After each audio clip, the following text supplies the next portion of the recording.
Olá, boa noite. Como vai? Vai bem? Está no ar pela TV Pantanal, canal 22, emissora do Grupo Gazeta de Comunicação, programa Opinião, aqui ao vivo, não é? Na sua TV Pantanal, o Gersinho fica para lá, para cá. Gersinho, isso aqui, né? Essa aqui que é a minha, né? É que você foi para lá e eu achei que eu tinha que acompanhar você. Que nem ontem, né? Ontem eu fiquei perdido, eu achei que era aquela lá, mas é aquela ali.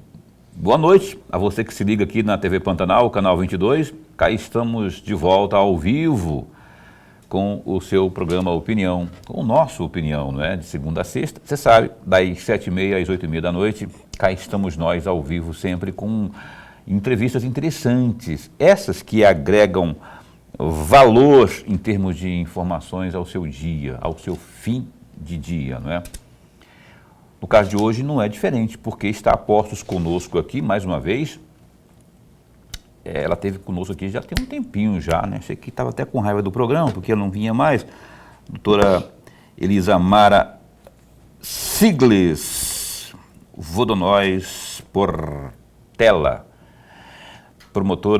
procuradora de justiça. Promotora vem amanhã. Ela é procuradora de justiça e está aqui porque eu a convidei. E, na verdade, nós queremos falar de forma exaustiva, que falar bastante, porque eu acho que quanto mais se fala, melhor para que a gente possa vencer esse mal terrível, sombrio, que é a violência contra a mulher. Dentro desse aspecto, inclusive do Agosto Lilás, nós a convidamos para a gente jogar um pouco mais de luz a alguns números, evidentemente trazendo mais informações e, inclusive, dicas, sugestões para que nós tenhamos, talvez num futuro aí não muito distante, a possibilidade de dizer, ufa, enfim, achatamos esses números que hoje envergonham o estado de Mato Grosso. Estou falando notadamente dessa questão desse anuário, o mais recente, não é? Que muito se assemelha ao anterior, quer dizer, o anuário da segurança, que aponta Mato Grosso aí no caso de feminicídio, então, nem se fala. Nem se fala. E nós cremos que por meio da comunicação a gente pode agregar valor, a gente pode trazer mais luz e quem sabe daqui a pouco, tomara que seja daqui a pouco mesmo, a gente possa comemorar, ter motivos para comemorar. Professor Lorenberg, boa noite, como vai? Vai bem? Muito bem, Paulo. Boa noite, Paulo Coelho, e um grande abraço. Mas um grande abraço mesmo a todos os nossos telespectadores, a razão maior do nosso programa. Você vê que está meio atípico o tempo, rapaz. Hoje, no finalzinho da tarde, início da noite, estava chovendo, da região que eu vim lá, ali do centro político, ali, não é chuva, mas estava... Na região que eu estava... Nada? Não, nem pingou, ao contrário, fez muito calor. Você não pagou a conta para São Pedro, lá, sua conta de água lá no... Pois é, deu umas garoinhas, até o rapaz do Uber falou assim, oxe, não parece que é agosto. Doutora Elisamara, muito bom tê-la aqui, muito obrigado por aceitar o convite de vir ao programa Opinião. Falar não só comigo, falar conosco e com aquele que está aí assistindo, que é o nosso telespectador. Eu particularmente admiro muito o seu trabalho, né, lá pelos lados do Ministério Público. E o motivo não é dos melhores, porque esses números aí são cabulosos, não é? Eu já queria que a senhora, ao dar o seu boa noite para a nossa audiência, já começar a comentar aí. Tem um observatório ligado à Secretaria de Segurança Pública, trazem uns números aí que eu queria que... tem aí, meu caro Boca, mas antes eu quero cumprimentar aqui, mas vou pedir esse gráfico já para a gente analisar o comportamento desses números aqui em nível de Estado, evidentemente, analisando por municípios também, e tentar chegar a uma conclusão, a interpretação sobre esses números. Mas muito bom tê-la aqui, nesse Agosto Lilás. Boa noite. Boa noite, obrigada. O Agosto Lilás está mobilizando muita gente, desde o Ministério Público, Poder Judiciário, Defensoria Pública, nós também da comunicação, alguns veículos notadamente com maior ênfase. E eu gostaria, Boca, coloca para a gente aí esse primeiro gráfico, que a Caroline deve ter colocado aí para vocês, para a gente pedir aqui uma análise da doutora Elisamara. Se você não encontrar aí de imediato, aí, chegou. Esses números aí, na sua interpretação, revelam exatamente o que, doutora Elisa Mara? Tá. Esses dados, eles encontram-se disponíveis no site do Ministério Público, no Observatório Caliandra. É uma parceria do Ministério Público com a Secretaria de Estado de Segurança Pública, onde todos os dados são dada publicidade. E aqui o que nós vemos, por exemplo, no caso da lesão corporal, houve um aumento de 2%, em comparação ao mesmo período de janeiro a julho de 2024 e janeiro a julho de 2025. Aqui ao lado, na tabela, aparecem os aumentos e as reduções. No geral, nós tivemos aumentos e algumas reduções em alguns números. E um dado significativo mais lá embaixo, se puder mostrar, que é o feminicídio na forma tentada. Houve um aumento de 152% em relação ao período anterior. De 25 casos em 2024, foram 63 em 2025. A que se deve esse aumento? Primeiro, uma melhor tipificação do fato. O que às vezes era considerado eventualmente uma lesão corporal, por alguma circunstância, passou a ser considerado a tentativa de feminicídio. Veja o exemplo que foi bem divulgado na mídia, daquele agressor que deu 60 socos dentro do elevador contra a mulher. Ali, eu não sei exatamente qual foi a acusação que foi atribuída a ele, mas nos meios jurídicos se discutiu bastante se aquilo seria uma lesão corporal ou uma tentativa de feminicídio.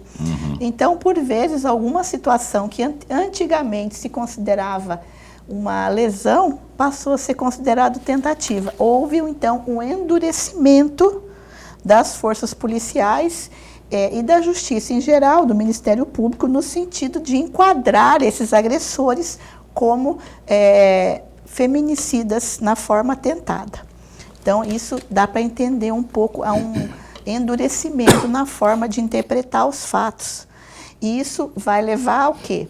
A ideia é que se leve a uma redução desses números num futuro breve, né, onde você endurece de um lado para que haja uma redução lá no outro ano, no próximo período. Outros números reduzem, por exemplo, o crime de ameaça, houve uma redução de 6%.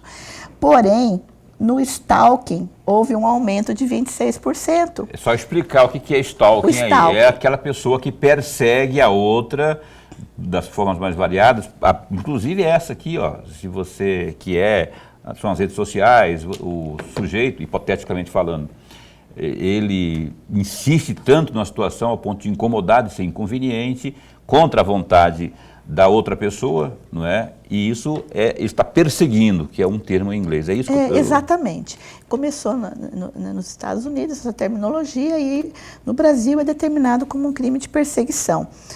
Muitos fatos que antigamente eram considerados ameaça, agora são considerados perseguição, porque eles se assemelham em alguns aspectos. O que muda é a questão da reiteração dos atos. E isso é bom. Que houve um aumento, significa que as mulheres estão noticiando mais. Você veja que de 1.288 casos de perseguição, foram registrados 1.620. E o stalking, ele é o delito que antecede o feminicídio. Quando a mulher registra a ocorrência de uma perseguição, ela está impedindo que esse ato continue. Vai levar a uma obstaculização da conduta do sujeito, no geral. Ele vai se sentir pressionado para parar aquela conduta, desestimulado a continuar com essa perseguição. Isso é bastante positivo e nós temos que incentivar cada vez mais as mulheres e as famílias, porque muitas vezes a mulher não tem força, não tem coragem, não tem condições psicológicas de procurar uma delegacia de polícia, que o familiar também registra ocorrência. Isso, na verdade, doutora, me corrija aí, nada mais é do que a quebra daquele preceito do não é não, Não é? Porque se eu, mulher, digo não, e aí o cara insiste ao ponto de me perseguir, né? Estou citando só um exemplo. O stalkeamento, ele é a quebra disso, né? Sim. E aí, nesse mesmo contexto que você está falando aí, tem esse aumento do feminicídio tentado, que o senhor até citou a questão do elevador aí, que na minha avaliação porque o cara, ninguém dá tanta porrada na pessoa assim se não tiver intenção, né, do pior. E o número aqui é absurdo na comparação de um ano para o outro, que aí a senhora estava colocando aí, mas não falou o número exatamente. Eu vi que era 100 e poucos por cento, 152%, é isso mesmo? Sim. É um absurdo isso, é muito grande isso. Sim. A pergunta é, de posse dessas informações aqui, para estratificá-las em lei, em ações, ainda que não lei, mas ações efetivas, para que no ano que vem a gente não tenha que estar aqui com a gloriosa Elisamar de novo, falando que os números aumentaram. Existem muitas ações que estão sendo adotadas em várias instituições. O Ministério Público, pelo Conselho Nacional do Ministério Público, tem várias diretrizes, várias resoluções, várias recomendações que nós estamos seguindo, procurando seguir e aplicando isso no nosso dia a dia. O Centro de Apoio Operacional, que é onde eu sou coordenadora, ele procura auxiliar os promotores e promotoras no interior do estado nesse trabalho. Então, nós estamos monitorando algumas situações, aguardando alguns relatórios e, a partir daí, tomar algumas medidas de cunho prático para auxiliar no trabalho desses colegas no interior. Mas, assim, o que eu posso dizer de concreto que existe, que eu tenho conhecimento? O Ministério da Justiça e Segurança Pública, ele direcionou para o estado de Mato Grosso, esse ano agora, R$4.412.000 e uns quebradinho, voltado para o combate à violência doméstica e familiar contra a mulher. E foi elaborado um plano de trabalho, de execução desse orçamento, desse valor que será repassado pelo Ministério da Justiça, que é o... Perdão. E foi feito todo um planejamento. Eu pude analisar esse planejamento, porque eu fui encarregada pelo Procurador-Geral de estar verificando a aplicação desses recursos federais. E a meta da Secretaria de Segurança Pública é reduzir essas mortes para 2026, reduzir essas mortes violentas. E a outra meta é reduzir em 20% os feminicídios entre mulheres com medidas protetivas. Então, aqui várias medidas foram adotadas, serão adotadas assim que o repasse seja feito, né? Tem um cronograma de repasse, que é o aparelhamento das delegacias com salas especializadas de atendimento, a estruturação das patrulhas Maria da Penha, existem 37 patrulhas que atendem 88 municípios no estado. Então, seria o aparelhamento dessas patrulhas com condições de trabalho, né? Viaturas, porque a patrulha, quando fiscaliza a medida protetiva, a gente sabe que a efetividade é muito grande, ela é muito maior, é o braço forte do Estado, né, da polícia, com certeza, para impedir a violação dessas medidas. A capacitação dos servidores também ela é fundamental, porque muitos aposentam, outros saem de licença, são remanejados de um setor para o outro, então todos têm que ser continuamente capacitados. E a implantação das salas lilás nos locais de perícia dessas mulheres, nos diversos polos. Ótimo. Então, vários... Nas especializadas, você fala? Não, nas especializadas? Nos IMLs. Mas no IML já não é tarde? Não tinha que ser... Não, mas é que elas têm que ter um atendimento humanizado. As mulheres têm que ter um atendimento humanizado. Assim, eu tenho que chamar o Lorenberg para a conversa aqui, mas eu só queria entender isso. Mas esse atendimento humanizado não deveria ser no ato ali dela estar sendo atendida, na hora de fazer o BO, de Em reclamar? todas as fases, mas é mais um momento que tem que ter um aparelhamento do Estado para atender Tem. essa mulher. Porque às vezes ela está lá no IML e ela está junto com uma outra pessoa ali que não é de violência doméstica, querendo especular o que aconteceu, criando uma situação às vezes inconveniente. Então ela tem que ter o cantinho dela, a paz dela, a prioridade no atendimento. Então tudo isso é pensado para atender essas mulheres. É verdade, só está coberto de razão. Em todos os momentos tem que ser, para todos os cidadãos, mas a mulher especialmente no momento de vulnerabilidade, que ela foi estuprada, ou que ela foi agredida fisicamente, ou foi vítima de uma tentativa de feminicídio. A gente vai continuar nesse raciocínio da senhora aí, eu vou chamar o Lorenberg aqui para nós. Procuradora, antes de mais nada, registrar a nossa alegria, mas muito bom mesmo tê-la aqui. Procuradora, eu vou tentar pedir à senhora um pouquinho mais de aprofundamento, porque, veja, todos nós sabemos do empenho do Ministério Público, da Defensoria Pública, do Judiciário de uma forma geral, no envolvimento no combate ao feminicídio em especial. A senhora acabou de nos falar uma grande verdade, e ainda bem que é isso mesmo, que 88 municípios estão contemplados pela Patrulha Maria da Penha. E fala-se muito, a senhora foi, inclusive, na audiência pública agora muito recentemente, na Câmara Municipal de Cuiabá. O Ministério Público fez representado lá, a Defensoria também.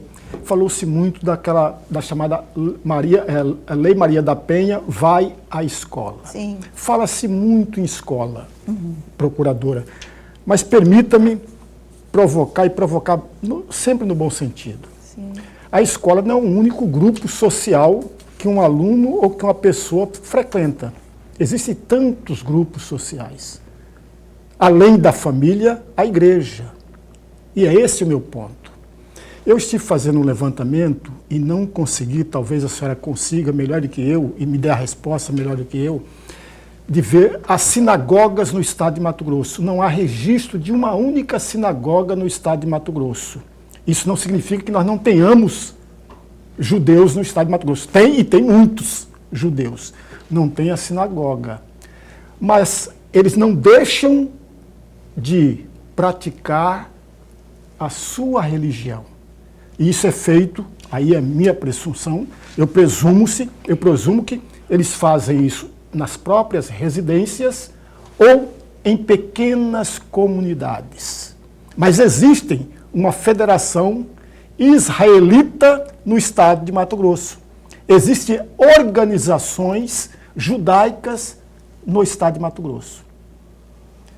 Aí vem a minha primeira pergunta, vou fazer 4 perguntas, tudo uma ligada à outra. A minha primeira pergunta: quando que os representantes da Federação Israelita no estado de Mato Grosso e as organizações judaicas foram convidadas para participar desse grande e belo movimento? Segundo ponto, nós temos pessoas da religião muçulmana. Quantas pessoas, quantos representantes dessa religião foram convidadas para participar do movimento? Agora, vamos dividir em 2 partes? Você faz 2 no... Não, mas são todas iguais, não há diferença. Não, pode terminar. Tá, a terceira: quantos pastores, procuradora, quantos padres participam desse movimento? E quarta e última questão, que está uma ligada à outra: quantos representantes das igrejas ou da religião afrodescendentes? Quantas pessoas participam desse movimento? Porque as igrejas são, sim, frequentadas por todos nós. Provocando uma reflexão em torno do segmento religioso. Porque a gente fala só da escola, mas a escola não é tudo. Ok. Posso responder? Por favor. Bom, esporadicamente, eu, quando era promotora de justiça, eu fiz várias palestras em grupos espíritas, comunidades espíritas que atendiam mulheres nas comunidades, nos bairros. Já fiz palestras em igrejas evangélicas em várias igrejas evangélicas, em 3 pelo menos. Eu fui convidada, eu fui. Nunca fui convidada por nenhuma sinagoga, por nenhuma mesquita. De afrodescendência de alguma religião, eu nunca fui convidada, porém eu tenho conhecimento que muitas mulheres afrodescendentes participam de movimentos. A própria Elis Prates, que fazia parte da Secretaria Municipal da Mulher, também é afrodescendente, né? É negra, e tem um movimento de mulheres negras que sempre participa do Conselho Estadual dos Direitos da Mulher, estão sempre presentes nesses movimentos. Eu sei que elas, como mulheres negras, estão presentes. Porém, eu não sei se a religião delas é convidada ou se formalmente foi convidada. Mas eu acho que você tocou num ponto interessante, que nós temos que mudar esse olhar, né, e realmente passar a fazer uma busca ativa desses segmentos religiosos todos e convidá-los a participarem de audiências públicas. Salvo engano, tem uma audiência pública agora dia 27, que vai ser presidida pela presidente da Câmara, aí uma ideia, né, de convidar esses segmentos também para poderem participar. Porque, no geral, quando uma mulher vítima de violência é perguntada a religião, do agressor também é perguntado, e não lá nós verificamos mulheres espíritas, homens espíritas, evangélicos, católicos, então, de várias religiões, tanto agressores quanto vítimas. Com relação ao movimento da Igreja Católica, eu sei que no movimento de atendimento às mulheres migrantes da Venezuela, muitas colegas promotoras foram fazer palestras para essas mulheres na Casa do Migrante. Eu tenho conhecimento pela doutora Janira Laranjeira, delegada de polícia, que ela foi convidada por uma igreja católica, não me lembro qual a paróquia, qual a comunidade, para criar um grupo reflexivo de homens, para atender os homens e criar realmente uma reflexão sobre o machismo, sobre a violência contra as mulheres. Então, existem sim algumas igrejas se movimentando, mas eu acho que você tocou nesse ponto muito interessante de nós fazermos essa busca ativa nesses segmentos religiosos. Incrementar, né? Incrementar. Não ficar focalizado só na parte... Só, entre aspas, que eu particularmente defendo fervorosamente que esse movimento todo surtirá efeito com esse foco lá, nos pequeninos, lá na base, educação, na comunidade escolar. O Klolenberg trouxe foi agregar. Por que isso não precisa ser limitado à comunidade escolar? Porque não, ao contrário, tem que abrir. Tem que abrir para o máximo de segmentos possível. Para alcançar toda a população. Para atingir o geral. Né? Algumas igrejas, inclusive, por exemplo, a Igreja Adventista do Sétimo Dia, ela tem uma publicação que muitos anos eu cheguei a colecionar revistas voltadas a combater a violência doméstica, a combater o abuso sexual, bem assim, focado mesmo, um trabalho muito criterioso. Eu cheguei a usar fundamentos de reportagens escritas nessas revistas da igreja para fundamentar alegações finais e meus processos de estupro. Então, assim, tem sim um trabalho, mas que pode ser melhorado. Ampliado, né, intensificado. Olha só, nós vamos continuar esse bate-papo já, porque tem garra na conversa aqui. O assunto é tão importante, tão grave e importante que a gente quer o máximo de informação, mas eu tenho que ir para o intervalo comercial. Antes, entretanto, eu preciso que você saiba que vem aí, olha só, perceba comigo, Projeto Viva o Seu Bairro, que vai estar dia 30, sábado, lá no Novo Paraíso, aqui em Cuiabá. O evento será lá no mini estádio do bairro a partir das 3 da tarde, serviços sociais de graça para todos, por ordem de chegada. A criançada pode brincar à vontade lá na área Kids e de graça. E a noite cultural traz o som do Lucianinho dos teclados, também a banda Os Maninhos, também capoeira VIP, o DJ Roberto, também a recreação infantil com a turma da tia Mari e a imperdível promoção VSB Carrinho Cheio.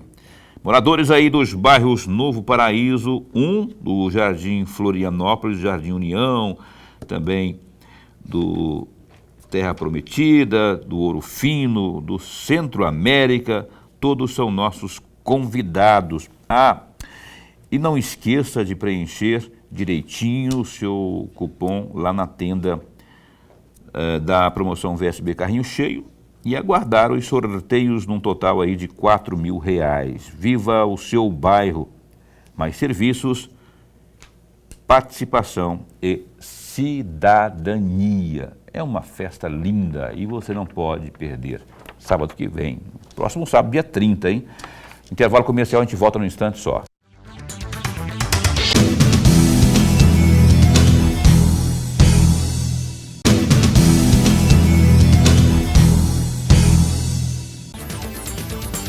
Pois bem, cá estamos de volta no programa Opinião na sua TV Pantanal, canal 22. Estamos aqui com a doutora Elisamara Siglis Vodonós Portela, procuradora das boas, né?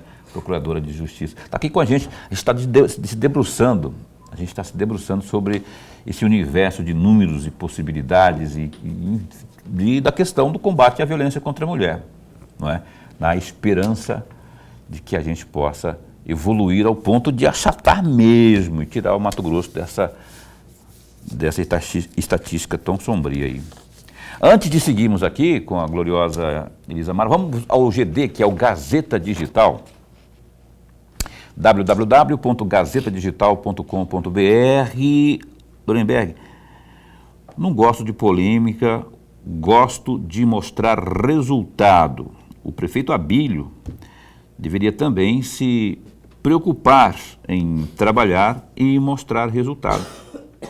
Tudo isso, entre aspas, foi o que sugeriu o governador Mauro Mendes, do União Brasil, ao comentar as polêmicas envolvendo o prefeito de Cuiabá, Abílio Brunini. Em evento, na tarde desta quarta-feira, o chefe do Executivo Estadual declarou que a população quer serviços prestados, não discurso.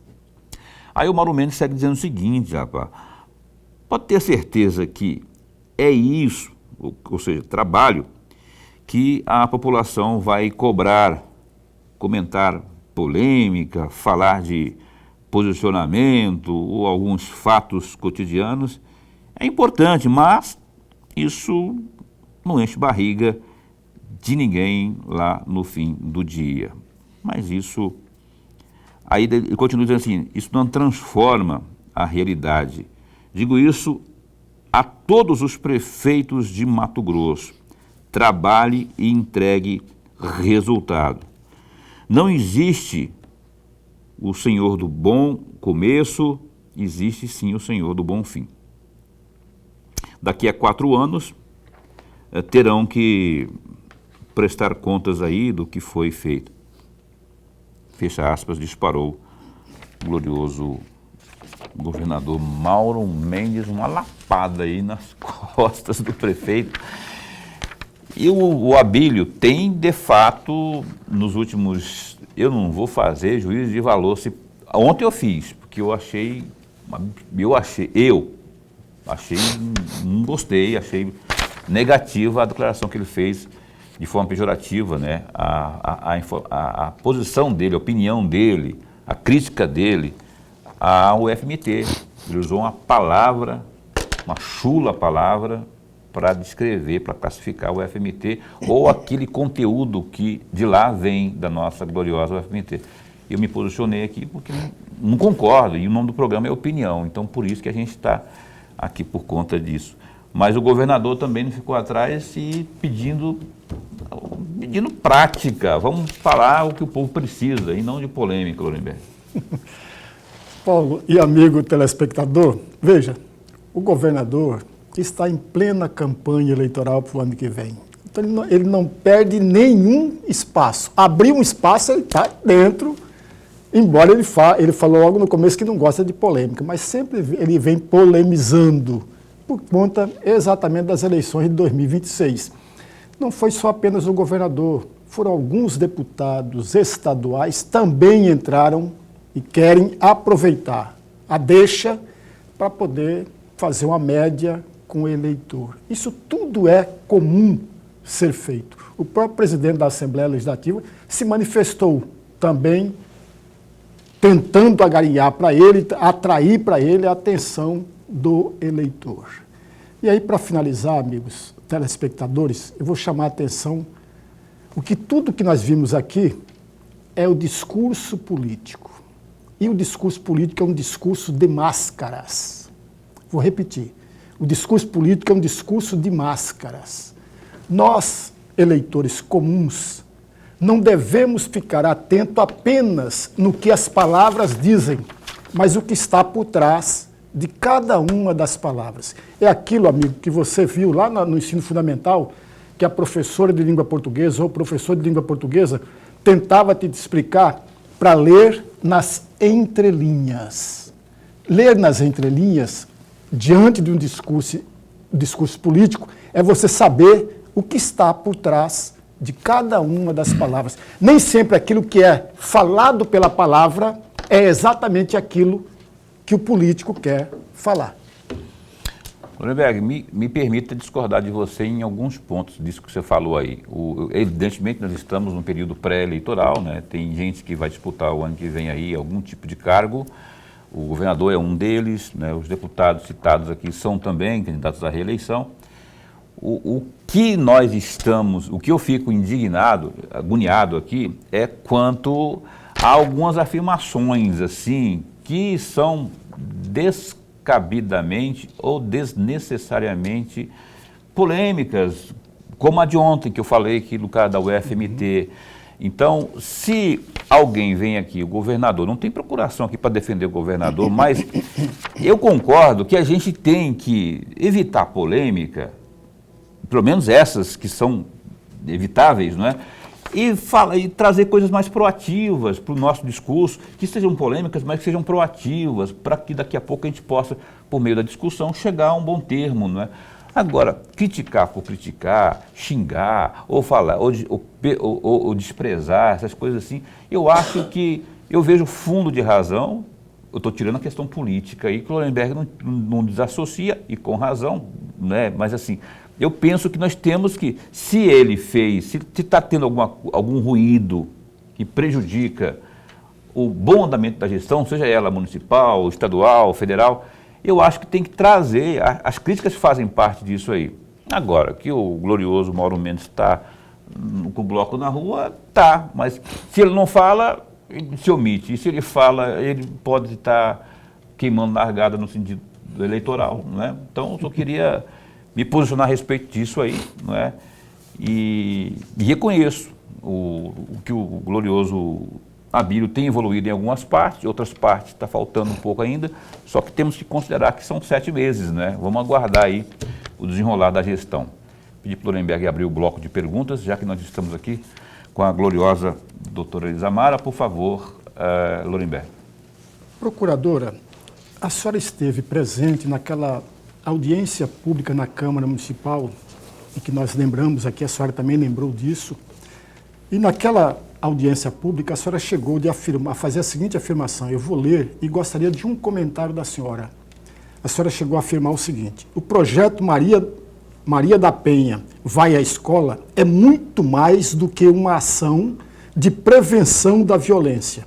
É uma oportunidade de formar cidadãos com consciência, respeito e valores morais. Na escola, ensinamos crianças e adolescentes a pedir ajuda e a não colaborarem ou não calarem diante da violência.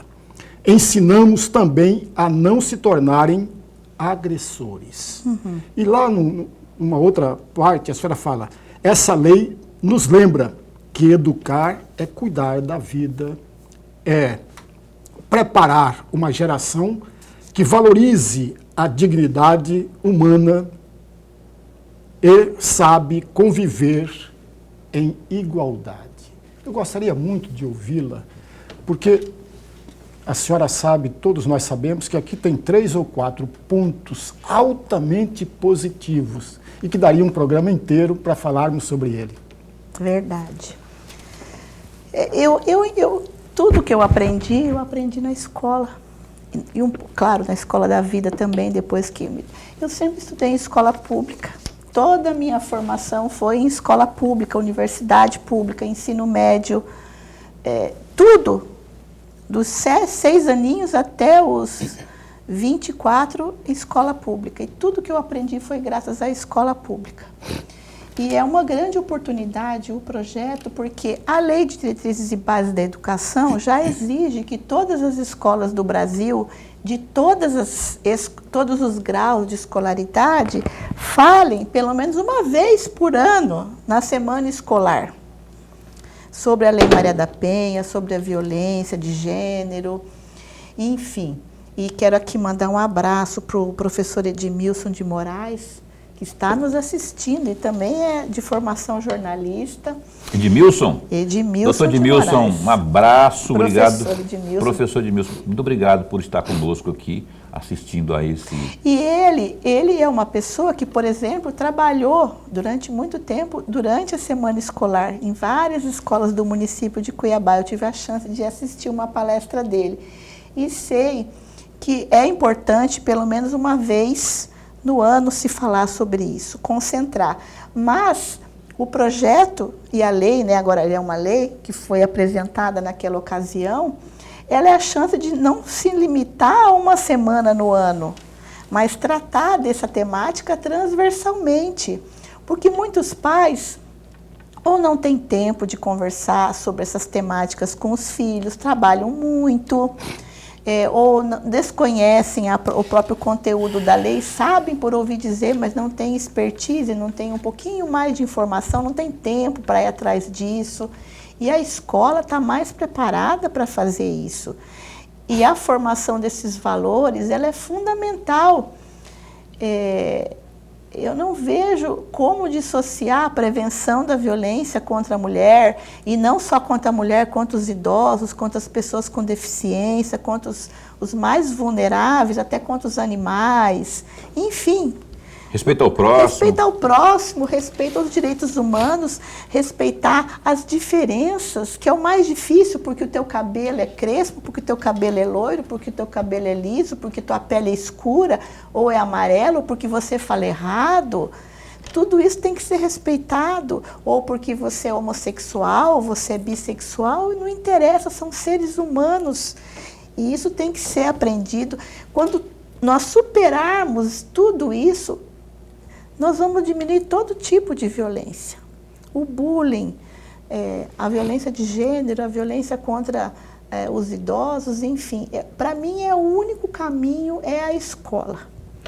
E aí, como você bem lembrou, a igreja, que também é uma forma de educação e que aí tem outra abordagem, né? Uma abordagem diferenciada.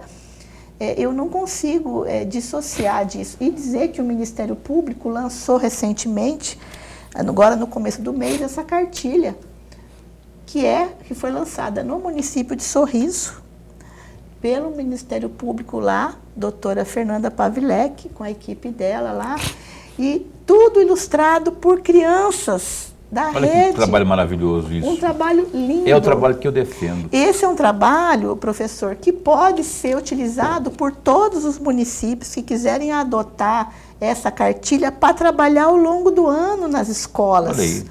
Está disponível no Ministério Público, basta simplesmente adaptar para o seu município. Aqui está Sorriso contra a Violência, mas pode ser Campo Verde, Cuiabá, Poconé, enfim, os 142 municípios lutando contra a violência. Perfeito, e podendo trabalhar um exemplo de cartilha como essa, ilustrado por crianças. Que maravilha! Ao longo de todo o ano. E tendo uma lei, dá mais uma força. Não é necessário nenhuma lei para o município trabalhar a temática, né? Mas é importante. Eu fiquei feliz com essa sua... Eu não sabia dessa cartilha de Sorriso aí.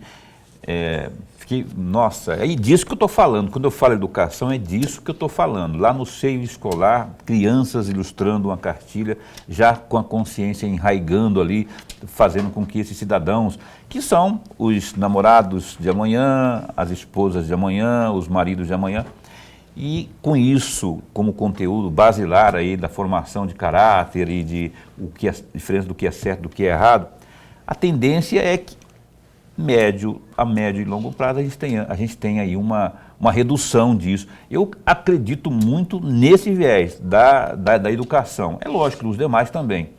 Eu vou ali para o intervalo comercial e a gente volta falando de mais de números e muito mais com a doutora Elisa Mara. Um instante só.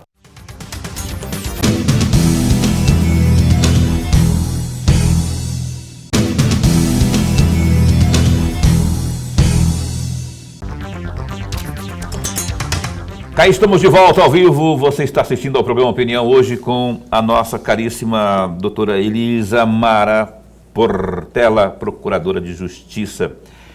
Você viu aquele Gersinho que a gente colocou aqui, dá um take para mim nessa cartilha aqui, para mim é uma maravilha, é disso que eu falo há anos aqui, envolver a comunidade escolar, isso aqui é fruto de um trabalho feito lá em Sorriso, doutora Elisa Mara, põe aí para mim por favor, aí, essa cartilha que sirva de exemplo, ela pode ser inclusive, ser requerida para os mais variados, para os outros 141 municípios do estado. A doutora vai falar como que o prefeito ou o secretário de educação pode obter esse material aí.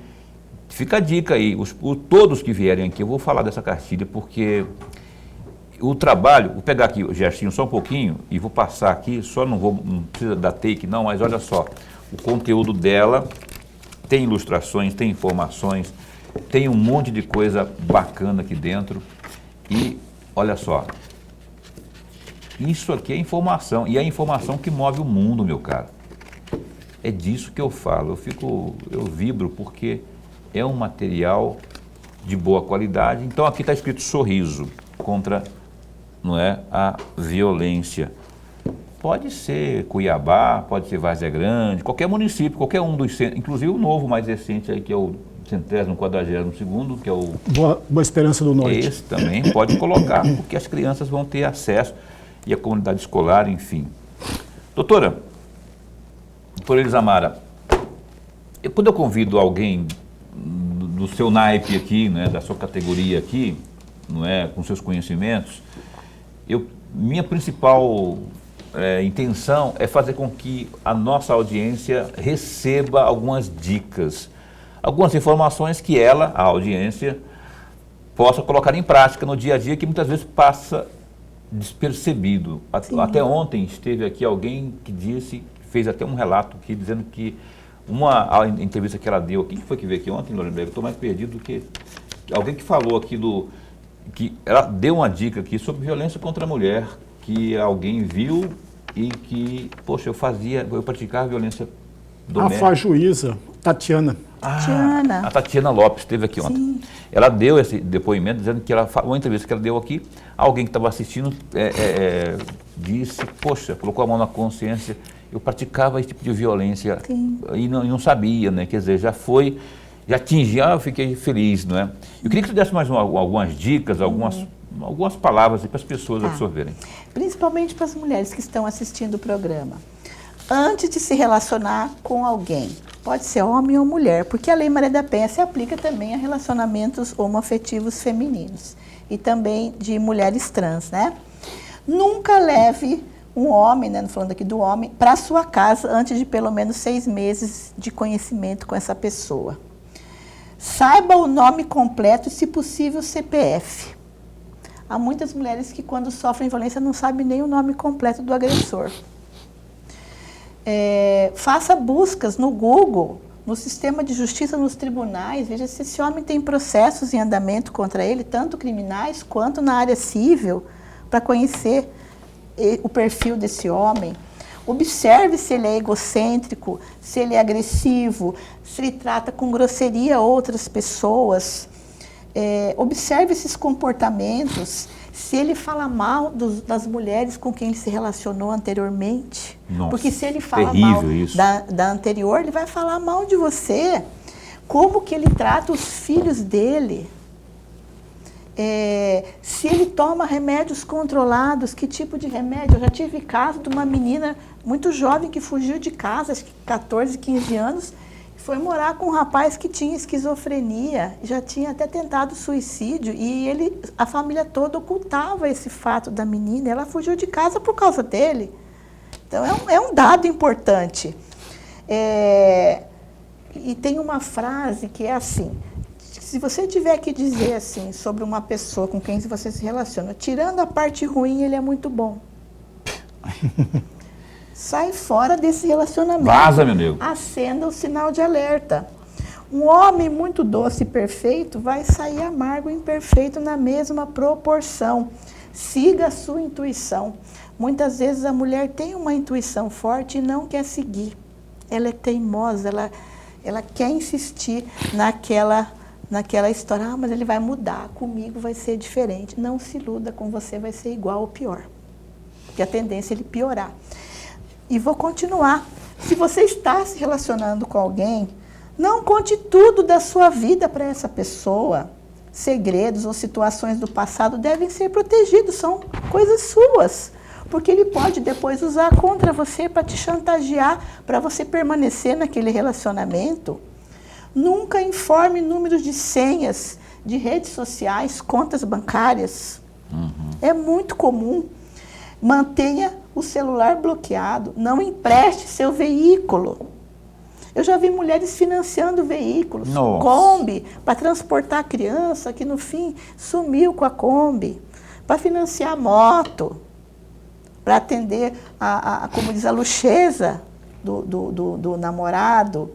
Não saia do trabalho porque ele pediu. Porque ele não vai cumprir com aquilo que ele prometeu. Você vai se tornar submissa a ele. Evite ficar grávida se o relacionamento for muito recente. É muito comum eles pedirem prova de amor. Eu quero ter um filho com você. É muito, muito comum. Não faça empréstimos para ele no seu nome. Nunca, nunca. Mulheres de qualquer idade. Nunca faça nudes ou mande fotos íntimas. Isso é terrível. Porque depois tem a vingança. A vingança usando essas fotos. Independente do tempo que está junto. Independente do tempo, não importa. E isso é muito comum entre os jovens. Nas escolas, eles estão namorando, e às vezes, né? É muito grave. Proteja os seus filhos, jamais troque os seus filhos por um relacionamento. Se você estiver passando por algum problema, relate essa situação para os amigos. E se você estiver passando por uma situação de risco, tenha cópia dos documentos seus, dos seus filhos. Manda aí para o seu e-mail para ficar salvo os seus documentos. Porque eles destroem os celulares, eles quebram coisas, eles ateiam fogo na residência, nos objetos de maior apreço para a mulher. E peça ajuda, conte para alguém o que está acontecendo, peça orientação, procure orientação.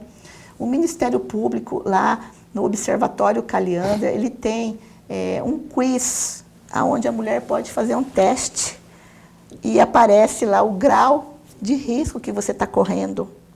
Conforme as perguntas que você responder, ele vai automaticamente te dizer: você está fora de risco, você está correndo um risco moderado, procure ajuda, você está no iminente risco.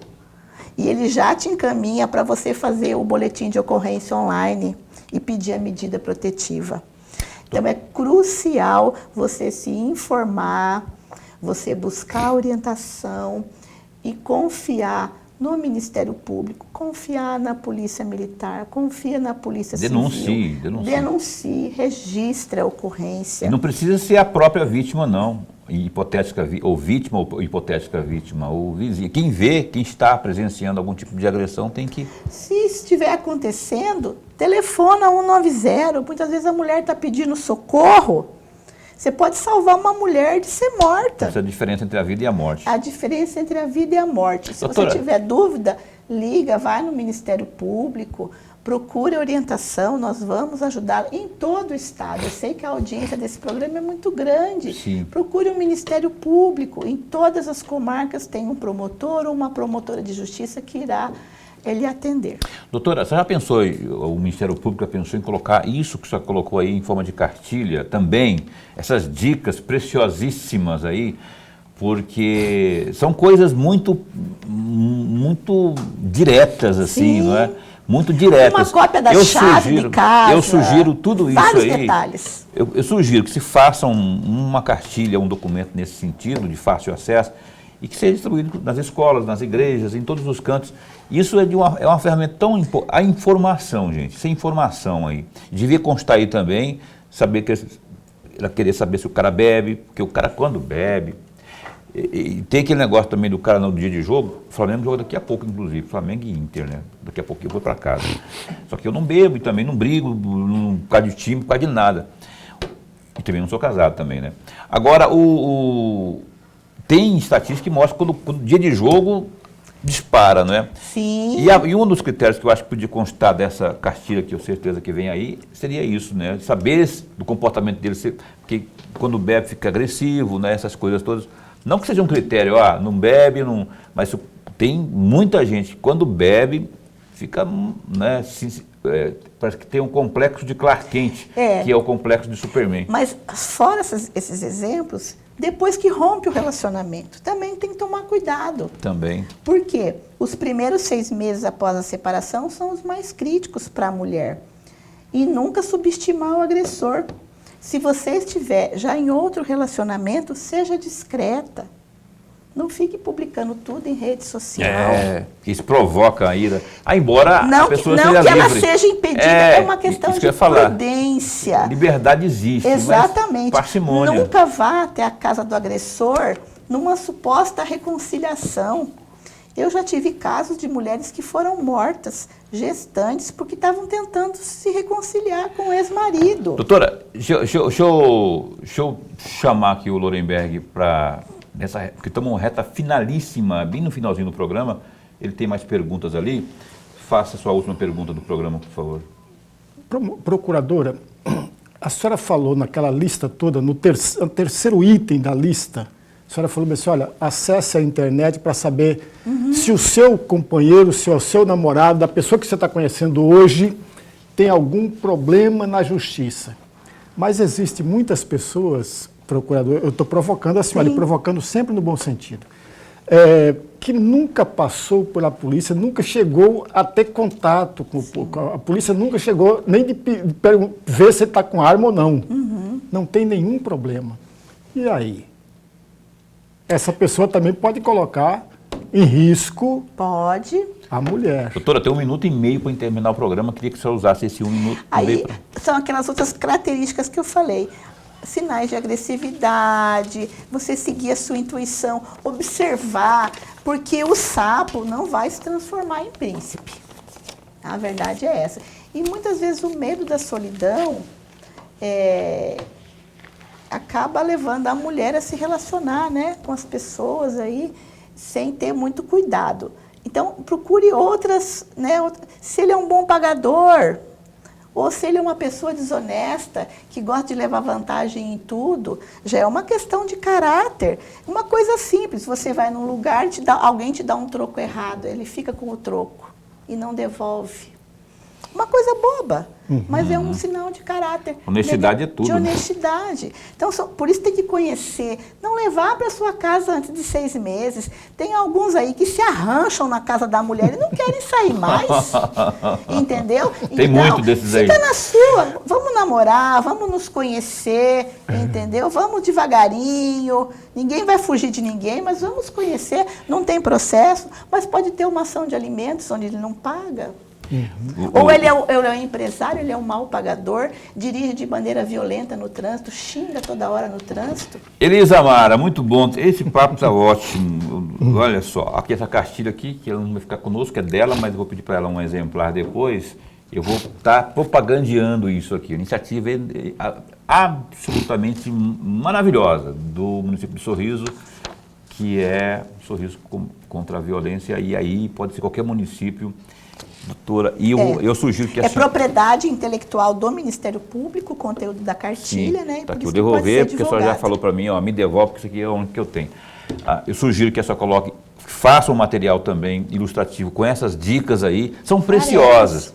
A senhora manda para nós aqui, que nós vamos divulgar também, não é? Valdirene, obrigado, está lá no Altos Coxo Posto assistindo a gente, que já teve problema aí, que o cara está forçando muita barra, mas que ela disse que não. O João Marcelo também está dizendo aqui que ele teve que passar o telefone para a namorada no começo, que ela passou para a mãe e para a tia, e ambas ficaram monitorando o encontro a noite toda, para que ele, aqui no grupo do Zap do Opinião.